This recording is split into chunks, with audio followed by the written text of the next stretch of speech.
Day 905 of the Ukrainian War Map, also known as the Russo-Ukrainian War. Juzzie here, and today is another update as I take a simplified and down-to-earth approach to some of the most important happenings on the ground in Ukraine. So starting off, we'll take a look at those Russian losses, as currently Russia sits on more than 596,000 military personnel losses, representing an additional 1,330 in the past day. Then as for hardware losses, 12 tanks, 35 APVs, and 59 artillery. Then headed straight to the map as a Russian Tupolev Tu-22 M3 strategic strike aircraft crashed in a field in the Irkutsk Oblast, which is thousands of miles away in the Siberian west. The loss of the aircraft is significant for Russia due to its role as a strategic missile carrier, thereby impacting both their military capabilities and morale, especially given it's used in long-range strikes against Ukraine.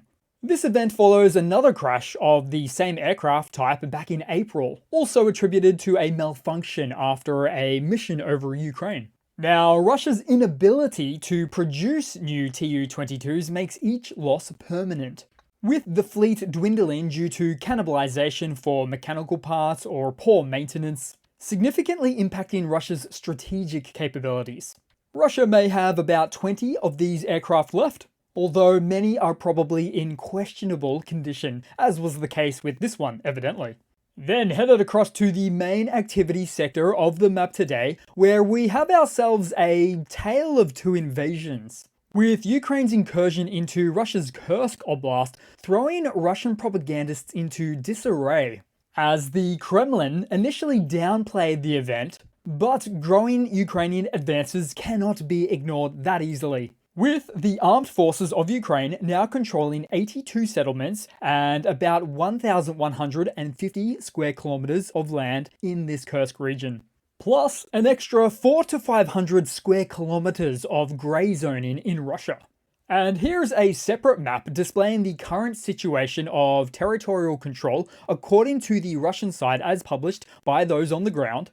So this is why I love maps, as they tend to cut straight through the propaganda. And so I could almost say that maps don't lie, but this one does paint a slightly rosier picture from the Russian side. But even so, it still means Russia has to accept some embarrassing new realities on the ground now. So headed to the main map of the day, as Russia's Chechen Akhmat forces continued to hold on to some claims of Sudzha and certain surrounding areas as being held by Russia and therefore not under Ukrainian control. And yet these are just words, Russian words, and they don't stand up against an overwhelming body of evidence to the contrary. We also saw the case of humanitarian aid to the Russian towns supplied by the AFU, perhaps winning some hearts and minds in the process. Then just beyond this point on the map, the AFU are positioned in Borky, and now taking on a settlement just to the north of it named Yulanok, with what appears to be an upcoming collapse of Russian positions by the AFU. Ukraine then also continued its movements north of here, noting its rapid advances capturing Roskoy. So these swift gains have been expanding Ukraine's operational space in the region, enabling the construction of significant defense in-depth strategies. Basically, the further you go, the less range Russia has to attack the rear. But not just that, as it also multiplies Russia's operational targeting requirements. As prior to this, Russia only needed to attack Ukrainian positions within Ukraine, but now they need to make additional decisions, whether they continue to attack Ukraine or in the center or indeed at the front lines, the last two of which are in Kursk. So it's certainly a change of dynamics and also a tough spot to be in for the Russian army. Then we'll head all the way up to Lvov, where many residents have left the town and were also advised by the local mayor to not return. In fact, at this location, 50 kilometers from the border to Ukraine, we saw a strike on the railway station. A strike designed to disrupt Russian logistics even further. And in some ways, it's an impressive feat of distance and precision in this case. Now, if it was as a result of barrel artillery, then Ukrainian forces would likely be further north than we know. Though it could also have been from a high-precision Excalibur shell, a HIMARS rocket, an aviation-launched glide munition, which means Ukrainian jets are getting close to the border. It could also have been a 155mm Volcano shell, and even a handful of options more, not the least of which could be a Storm Shadow missile. Then we'll head all the way over to the western incursion point of Kursk, as overnight the Ukrainian armed forces attacked the bridge over the Seam River just by the village of Glashkovo. Ukraine is attempting to destroy the bridge to isolate the territory south of it from Russian counterattacks, which means there is a high likelihood that the AFU plans to capture the portion of the Glashkovsky district south of the river, where Ukraine can then use it as a natural barrier to capture additional large swaths of territory, and then easily defend it against Russian counterattacks. So far, the bridge has not been destroyed, but it probably will be soon. Then looking nearby on the map, because after the liberation of Snogost, the fight quickly moved to the settlements of Vishnevka and Kamarovka, currently both in the grey zone, and pushing Russian forces up to that river. And I expect that Russia surely realizes now, at this point, that they don't want to lose their southern positions just beyond the river, because it would be hard for them to take it back. That's just the reality for the Russian army. Then headed more north on the map as we have the breaking news of Korenovo, the Russian settlement that is reaching technical encirclement, with Ukrainian forces sweeping through the east, the north, and the northwestern towns nearby, solidifying those positions with enemy approaches to Korenovo now under fire control of the Ukrainian forces. So in other words, artillery fire, for instance, focused on the Russian army's main points of entry, typically main roads. Then moving along on the map, as this is where it also gets interesting for today's map, as the armed forces of Ukraine have reportedly launched an attack on Russian positions in the border village of Zurevlevka, which is not at all far from next door, where Russia has found themselves muddied down for the past 3 months or more. All of which thereby opens up a new can of worms for Russia, where they have to re-gear for their old offensive to account for getting outflanked. Oh, and just looking at the map here, it screams the question, so I'll zoom out for a bit of better context, if I can fit it all in the frame. And so that question is, why is the size of Russia's border incursion into Ukrainian land so much tinier than the Ukrainian border incursion into Russia's Kursk territory? And it's a question that must be asked on both sides, as the Russian army is supposed to be the second best army in the world, right? But evidently that's not even the case for within Russia itself, as the difference here in territory of control is just night and day, as the top left represents 10 days of work now, bottom right, Russia's efforts, roughly 3 months. So what of the Russian response in the region for Kursk? Well, another night fell on Kursk with no significant actions by the Russian military. However, to be fair, Russian Defense Minister Belousov said that the General Staff has prepared a plan of specific actions to ensure security in the border regions. Perhaps a bit late for that, if you ask me. Oh, and 10 days into this embarrassment, it's a pretty poor choice of words when Belousov specifically said it is planned to hear a plan of concrete actions. So there it is, folks, the man with the plan for hearing another plan. But perhaps there were more military responses from Russia, as for instance we came across this footage, although it's not clear when or where this happened. But for what we see here with this predominantly two-wheel Mad Max army, given the fact that the videographer pans in and out with the wide and close angles, and different camera angles as well, appears to paint the picture of propaganda designed for both sides to consume. Although, if your propaganda is predominantly showing a two-wheel army, it's best not to even release this type of footage at all. And then to the talk of the town right now, where we see a constant influx of more freshly minted Russian POWs, with more photos and videos of these situations than you can poke a stick at. In fact, Ukraine netted the single largest capture of Russian troops of the entire war, as 102 surrendered during the takeover of a Russian trench network in Russia's Kursk region, with almost no resistance. And for what the AFU seized and cleared was meant to be a well-fortified enemy battalion stronghold. The trench complex contained underground communications, living quarters, a dining area, and armory, and even a bathhouse. But what's most alarming in this latest event is that the SBU sources said that the captured soldiers were from the 488th Guards Motor Rifle Regiment and the Chechen Akhmat Special Forces, where their units surrendered despite having ample supplies and ammunition. With one captured Russian stating, quote, "It is hard to fight when you are commanded by vigilantes and treasury thieves, and your flanks are covered by Kadyrov's bandits, who throw everything and everyone just to avoid being captured themselves." And so this revelation is exactly the type of Russian military environment that we'd come to expect in recent times, after piecing story after story together. Oh, and I also find it quite fitting how this guy said, "treasury thieves," referring to corrupt Russian officials or commanders who are embezzling or misappropriating funds designed for their military.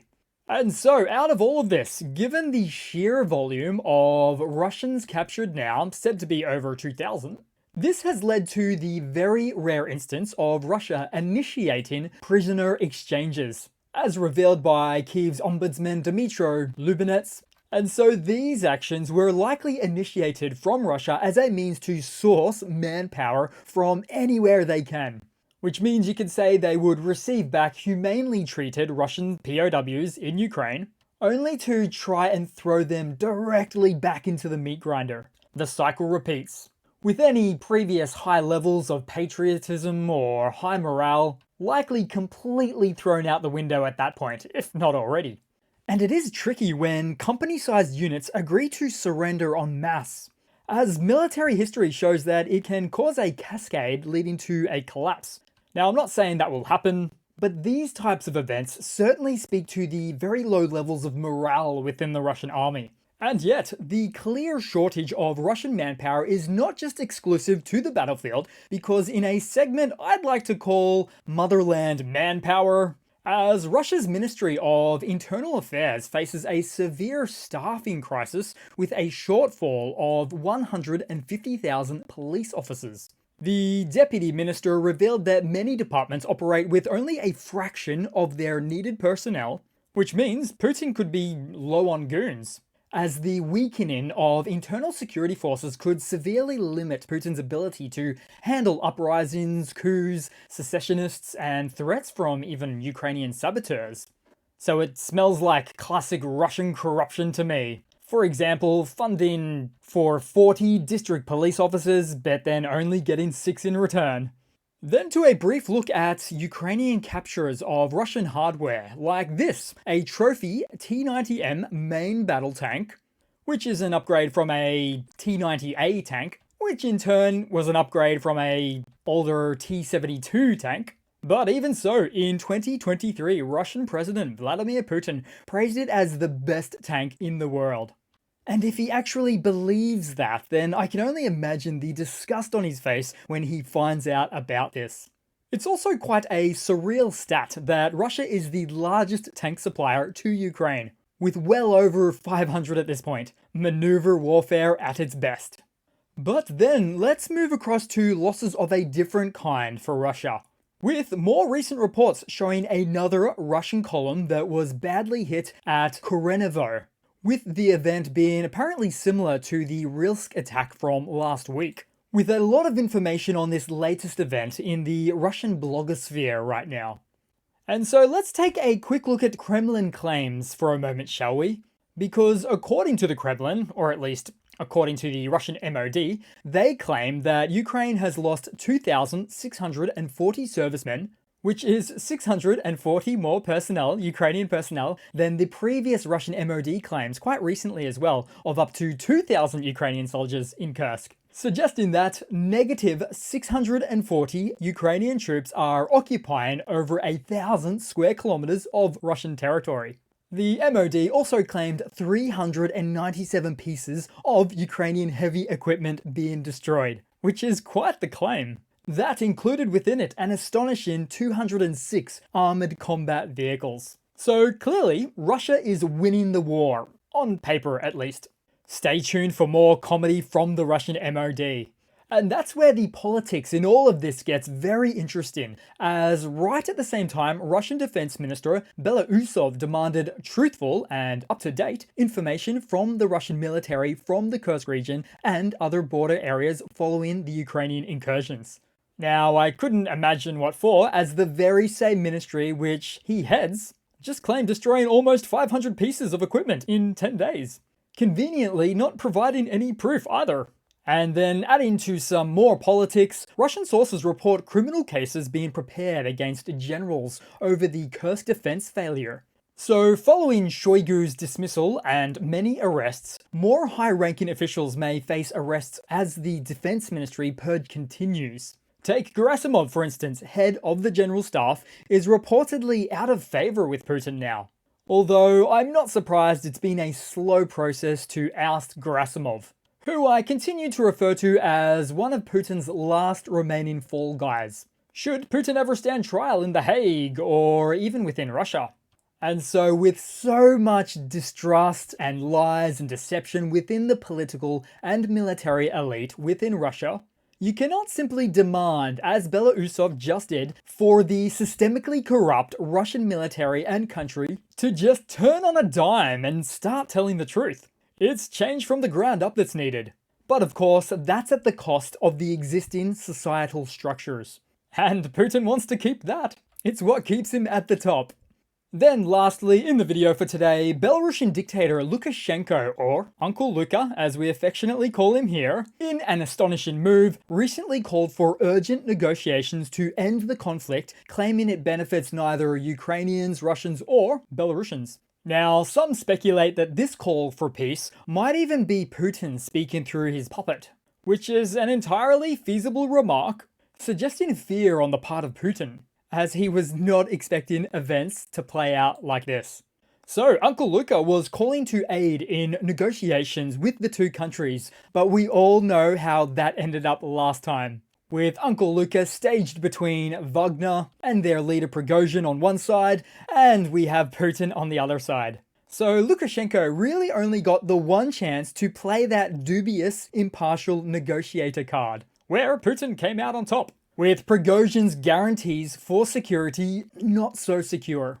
So all in all, this unprecedented Ukrainian incursion into Russian territory appears to have succeeded in ruffling a lot of feathers back inside Russia, with the lack of evacuations and resistance, which has just been stunning. Although Kyiv likely didn't anticipate having to manage up to or even more than 2,000 POWs in such a short space of time. And also to administer to thousands of militarily abandoned Russian citizens within such a short space of time as well. So at this stage, we would expect that Ukraine is to start consolidating gains and taking another operational pause as they did back on day 4, I think it was August 9. But as stated previously, there continues to be no shortage of surprises in store with these latest events. Then headed across to a quick funny to round it all off for today, guys. So we have the case here of what is a toilet paper manual that was reportedly found in Moscovian trenches in the Kursk Oblast. Basically, it tells the Russian soldiers how to wipe their bum, but more importantly, to throw away the discards properly and not leave them or put them in the common areas. And so we've seen much of how Russian soldiers are living in absolute squalor in Ukraine, which tends to indicate the legitimacy of these instructions, even though it's humorously signed by Commander of 2nd Street, of course referring to a number 2. But I think that the author had to make it humorous in an attempt to get some of those dirty soldiers to follow common sense rules.